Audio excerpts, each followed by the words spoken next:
அந்த காலத்துல ஊரின் நடுவுல ஒரு பெரிய ஓட்டு வீடு. முன்னால் விரிந்த முற்றம், பின்னால் மாடு கட்டும் இடம், பக்கத்தில் கிணறு. இந்த வீட்ல தனிமை என்பதே இல்ல, எல்லாமே சேர்க்கை. வீட்டின் தூணருகே தாத்தா காலை சூரியனை பார்த்து நாளை தொடங்குவார். அவரைத் தொடர்ந்து ஆயா கையில் காப்பி டபராவுடன் எல்லாம் நல்லா இருக்கணும்னு மனசுக்குள்ள ஒரு வேண்டுதல். அப்பா, பெரியப்பா, சித்தப்பா, மாமா, யார் வயலுக்கு, யார் கடைக்கு, யார் வேலைக்கு போகணும்னு ஒன்றாக உட்கார்ந்து பேசிக்கொண்டே முடிவு செய்வார்கள். இங்கு என்னோட வேலைன்னு யாரும் சொல்ல மாட்டார்கள், நம்ம வேலைன்னு தான் பேசுவார்கள். உள்ளே சமையலறையில் அம்மா, பெரியம்மா, சித்தி, அத்தை எல்லோரும் சேர்ந்து சமையல். ஒருத்தி அரிசி கழுவுவாள், ஒருத்தி காய்கறி நறுக்குவாள், இன்னொருத்தி அடுப்பை கவனிப்பாள். சமையல் மணத்தோட சேர்ந்து சிரிப்பும் கதை பேச்சும் நிறைந்திருக்கும். பசங்க எல்லாம் முற்றத்தில் ஓடி விளையாடும். பெண் பசங்க ஆண் பசங்கன்னு பிரிவே கிடையாது. கண்ணாமூச்சி, பாண்டி, கபடி, விழுந்தா எல்லாரும் சேர்ந்து தூக்குவார்கள், அழுதா எல்லாரும் சேர்ந்து சமாதானம் செய்வார்கள். மதியம் ஒரே பெரிய இலையில் எல்லாருக்கும் ஒரே மாதிரி உணவு. யாருக்கு அதிகம், யாருக்கு குறைன்னு இல்ல. சாப்பாட்டுக்கு முன்னாடி யாராவது இல்லையான்னு பார்த்துதான் தொடங்குவார்கள். இதுதான் குடும்ப ஒற்றுமையின் முதல் பாடம். மாலை நேரம் பெண்களெல்லாம் ஒன்றாக கூடி பேசுவார்கள். வீட்டு விஷயம், பசங்க படிப்பு, யார் வீட்டுல என்ன கஷ்டம் எல்லாம் பகிர்ந்து கொள்வார்கள். இங்கே யாரும் தனியா துக்கம் சுமக்க மாட்டார்கள். இரவு வந்ததும் வெளியில கட்டில் போடுவார்கள். வானத்தில் முழு நிலா.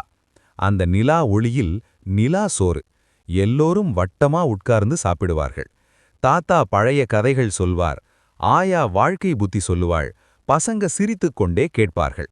அந்த வீட்ல பணம்தான் பெரியதில்லை, மனசுதான் பெரியது. அந்த கால கூட்டு குடும்ப வாழ்க்கை ஒவ்வொருவருக்கும் பகிர்வு, பொறுப்பு, பாசம் என்னும் பாடத்தை சொல்லிக் கொடுத்தது. அதிகாலை 4 மணி. கிராமம் இன்னும் தூங்கி கிடக்குது. பெரிய முதலாளி வீட்டின் பின்னால் இருக்கிற தொழுவத்துல மட்டும் ஒரு சத்தம். அந்த சத்தம் மாடுகளோட அல்ல, ஒரு சிறுவனோட மூச்சு சத்தம். வயசு 15 கூட இருக்காது. கையில பழைய துடைப்பும், கால்ல செருப்பு இல்லாம குளிர் மண்ணுல நின்னுக்கிட்டு மாடுகளை சுத்தம் பண்றான். சாணம், ஈரம், துர்நாற்றம், அவனுக்கு இவையெல்லாம் தினசரி வாழ்க்கை. மாடுகளை துடைக்கும் போதெல்லாம் அவன் முகத்துல ஒரு சின்ன பொறுமை, ஒரு சின்ன அப்போ தூரத்திலிருந்து முதலாளியின் குரல் விழுது. அதெல்லாம் சரியா சுத்தம் பண்ணு. மாதிரி தண்ணீர் குடிக்க நிமிர்ந்தா கூட நேரம் பார்த்து வேலை பண்ண இன்னொரு கத்தல். அவனுக்கு காலை சாப்பாடு இல்ல, மட்டும் தீனி நேரத்துக்கு. அவன் மாடுகளை குளிப்பாட்டுறான், ஆனா அவன் முகத்துல வியர்வை, கண்ணுல சோர்வு. ஒரு நிமிஷம் மாட்டின் தலைய தடவுறான். அந்த மாடு மெதுவா அவனை பாக்குது.